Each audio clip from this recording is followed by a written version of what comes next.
Salut, c'est Pépito, on se retrouve pour une vidéo de présentation que certains m'ont demandé sur la grosse nouvelle mise à jour qu'il y a eu. Donc comme vous pouvez voir, je suis à côté de la nouvelle ville. Voilà, The Imperium, yeah, l'Imperium, je vais pas m'embêter 30 ans avec le roast beef. Donc comme vous pouvez voir, ça correspond à ça. Et sur la carte, c'est quasiment au milieu.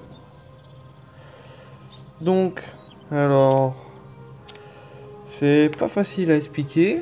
Donc en gros, j'ai essayé de traduire un peu ce qu'il y avait écrit. Donc en gros, ce qui est écrit, c'est que les rois belliqueux de Nord savaient que quelque chose devait changer. Une cessation des combats, une sorte de trêve, une force d'équilibre pour stabiliser la Terre. Donc en gros, faire une espèce de paix. Réunissant les ressources de tous les royaumes, ils ont érigé l'Imperium, donc la ville où je suis actuellement, une ville massive au cœur du continent. Il y a juste un problème, personne ne peut accepter qui devait être empereur. Alors que les forces se rassemblent autour de l'Imperium, la guerre de succession menace Nord. Quand la fumée se dissipera, bon c'est déjà dissipé mais bon, quand le combat sera lancé, le plus grand guerrier apparaîtra comme le premier empereur de Nord. The King of the North. Si vous préférez. C'est sympa. Donc comme on peut voir, des petits jardins, des petits trucs. C'est joli, elle est vachement jolie je trouve.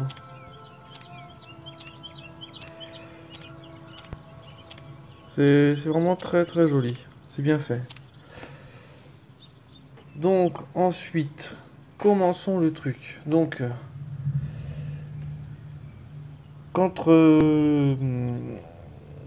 pour les royaumes qui existent déjà, quand il y a eu la mise à jour, la guerre commencera dans 14 jours. Alors, où est-ce que c'est ça déjà? C'est un bordel leur truc. Hein. Ah, je crois que c'est là.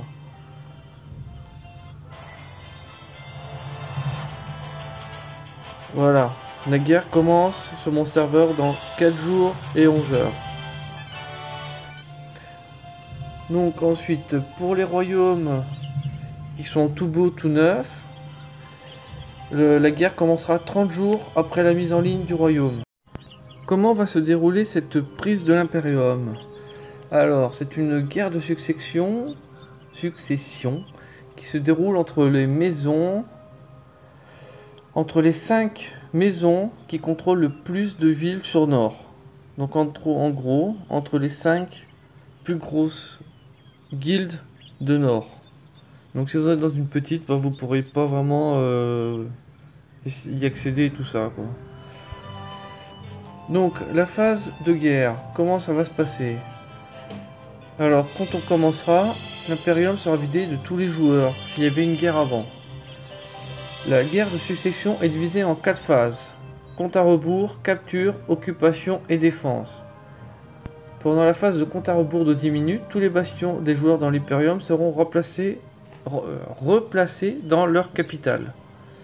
Donc ça c'était quand une guilde avait l'Imperium. Ensuite, la guerre commence officiellement avec la phase de capture. L'Imperium est capturé de la même manière que toute autre ville.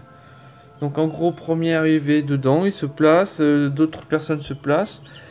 Et ceux qui veulent le capturer, il faut qu'ils battent les personnes qui sont dans l'Imperium. Ensuite, il y a le pourcentage qui augmente au fur et à mesure. Et quand on est à 100%, la ville est à nous. Ensuite, quand une maison capture l'Imperium, la guerre entre dans la phase d'occupation, pendant laquelle les membres de la chambre ont 5 minutes pour se déplacer dans la ville. Donc, une fois que la guerre d'occupation, c'est un peu bizarre l'impression que bon. Hop, c'est-à-dire que tous les membres du clan de la guilde, tous ceux qui peuvent, tous les plus gros en gros, viennent et se placent là-dedans et gèrent leur défense. Ils ont 5 minutes pour se préparer.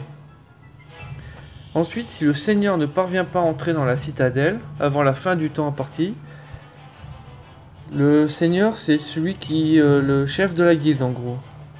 Si le chef de la guilde qui a capturé l'Imperium n'arrive pas à rentrer dans les 5 minutes, hop, on recommence tout à zéro. Donc tous les occupants de la ville à ce moment-là seront placés dans la capitale. et on repart à une phase d'occupation et de conquête.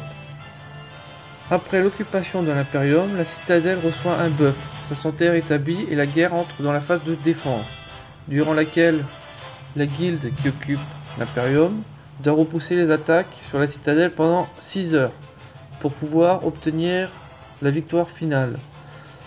6 heures, c'est très long quand même. La phase de défense, donc les 6 heures, échoue si la citadelle est détruite, auquel cas tous les commandants en défense seront replacés dans la capitale. Alors si la citadelle est détruite, alors je ne sais pas trop, je ne vois pas là pour le moment. Ça se trouve la citadelle, il y a un certain nombre de murs, faudra mettre que les commandants qui sont sur le côté mettent leur défense dans la citadelle pour protéger à fond la citadelle. Je sais pas trop encore comment ça se passe, on verra bien, surprise surprise.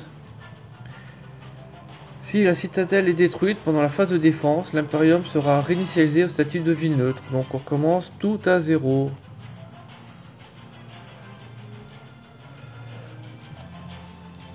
Ensuite, conditions de victoire.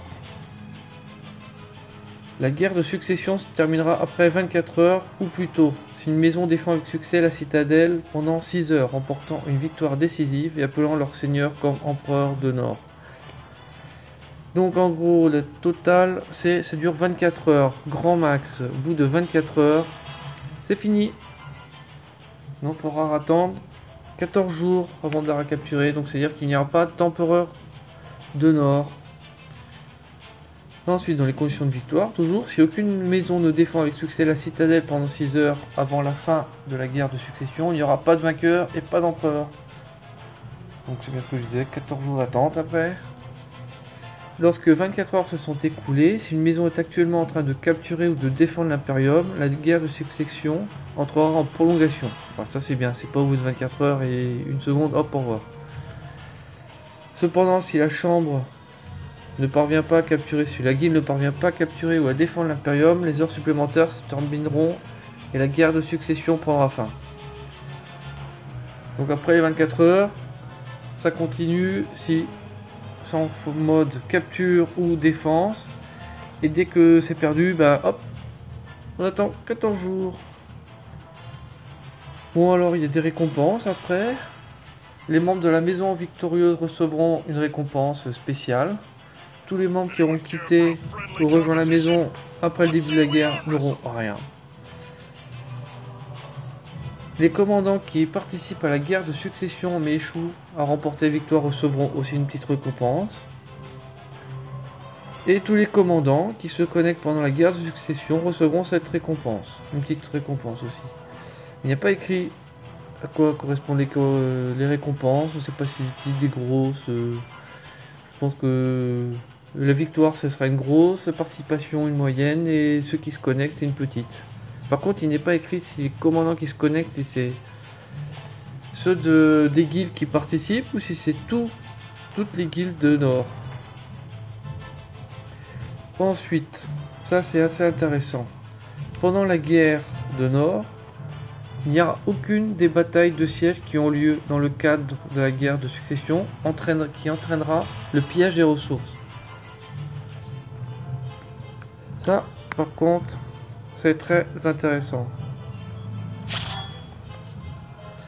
C'est-à-dire qu'on ne perdra aucune ressource. Nos troupes se font massacrer, comme d'habitude. Par contre, on ne perdra aucune ressource. Ça, c'est vachement intéressant. Ensuite, l'empereur du Nord.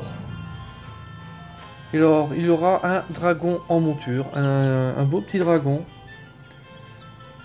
Il manie beaucoup de pouvoirs de dépense. Donc, on va voir ses petits pouvoirs. À savoir que il peut donner des pouvoirs positifs à qui il veut et des pouvoirs négatifs aussi. Ça c'est le gros changement. Donc par exemple ici on prend Warlord. Donc les troupes de la personne auront 10% de PV en plus. Et capacité de bronze 100 pour plus 100. En pouvoir, il pourra finir tous les donjons autour de Nord. Ça c'est abusé. Et collecter toutes les ressources, tous les points de ressources autour de Nord. Un jour. Voilà, ça aussi c'est bien abusé. au contraire, un clown, 5% d'entraînement des troupes, baisse de la vitesse d'entraînement des troupes de 5%. Donc après, il y en a d'autres. Là, c'est 2% de PV en moins, etc. Hein, le consul, qu'est-ce qu'il a lui? Vitesse d'entraînement des troupes plus 10%. Et ah, c'est pas mal ça aussi. Accélère la vitesse de récupération de 10% des troupes aussi. Et répare entièrement le mur défensif d'un commandant. Vachement bien quand même, hein. L'oracle, 10% de vitesse de recherche. Et alors, en fait, ça mettra ou prolongera un bouclier sur un district, sur une ville, et protégera ses ressources pendant 12 heures. Qu'est-ce qu'il fait lui? Diminue de 2% la recherche, la vitesse de recherche. Donc ici on peut voir, vous pouvez voir de toute façon, chacun. L'empereur, voilà. Mais il aura le choix. Plus t'es fort, plus t'as des chances d'être empereur, plus tu deviens plus fort. C'est souvent comme ça, on va dire. Donc, ah oui. Donc, chaque commandant recevra un de ses coffres. Après, à savoir lequel pour quoi et tout, je ne sais pas, on ne sait pas encore, on verra bien. Donc ici, on peut voir les différents coffres. Le coffre de la reine. The Queen Chest. Pas mal. Donc ça, je pense que ce sera celui du roi. Donc voilà, 6 heures, tout plein de ressources. 500 linaries. Des runes. Bien, bien, vachement bien. Ensuite, qu'est-ce qui se dit? Bon bah, c'est tout. Voilà. Je vais essayer de vous trouver des petits trucs en plus, d'autres infos en plus que j'ajouterai à la fin de la vidéo. J'espère que cette petite vidéo vous aura plu. C'était Pépito. Ciao ciao.